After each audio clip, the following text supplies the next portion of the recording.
The Fountainhead, by Ayn Rand. Book summary. The Fountainhead follows the life of Howard Roark, an innovative and fiercely independent young architect who refuses to conform to the traditional, conservative standards of his profession. Roark's radical ideas in modern architecture clash with the established norms of classical design, and his uncompromising dedication to his own vision causes him to struggle for work. Expelled from architectural school for refusing to adapt his style, Roark faces rejection from established firms and chooses to take a job as a laborer, working his way up while remaining true to his ideals. Parallel to Roark's story is Peter Keating, a fellow architect who takes the opposite path. Keating rises quickly in the profession by compromising his creativity, pandering to public taste, and relying on others' talent.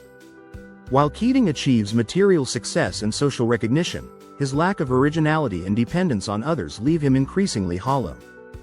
He represents the second-hander, someone who seeks validation through others rather than through personal achievement. Roark's uncompromising nature leads him to work for Henry Cameron, an aging architect who once shared Roark's vision but was crushed by the traditionalist establishment. Cameron's influence strengthens Roark's resolve to stand firm against societal pressures.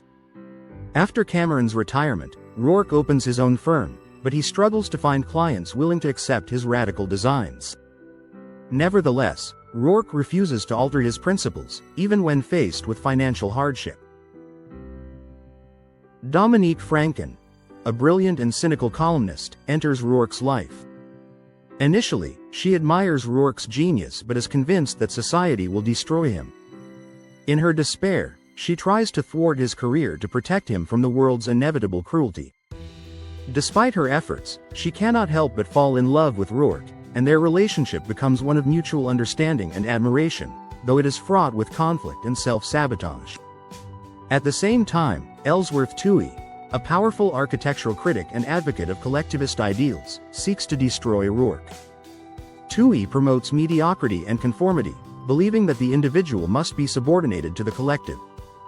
He manipulates public opinion to promote architects like Keating, who conform to popular demand, while working to sabotage Roark's career. Toohey's ultimate goal is to gain control over society by promoting self-sacrifice and undermining individual achievement. One of the key turning points in the story occurs when Roark is commissioned to design a housing project for the masses. He agrees to the project on the condition that no changes will be made to his design. When the project is altered without his consent, Roark takes dramatic action by dynamiting the building to preserve the integrity of his work. He is arrested and put on trial, but in a powerful courtroom speech, he defends his actions, explaining that the creator's primary responsibility is to his own vision, not to others. He argues that true progress and innovation come from individuals who refuse to compromise, declaring, "The creator lives for his work." Roark's trial becomes a pivotal moment in the novel, symbolizing the battle between individualism and collectivism. His speech wins over the jury, and he is acquitted. In the end, Roark's philosophy and integrity are vindicated as he is commissioned to design the Wynand Building, the largest skyscraper in the city, on his own terms. The novel concludes with Roark standing atop the completed building, a symbol of his triumph over the forces that tried to crush his individuality.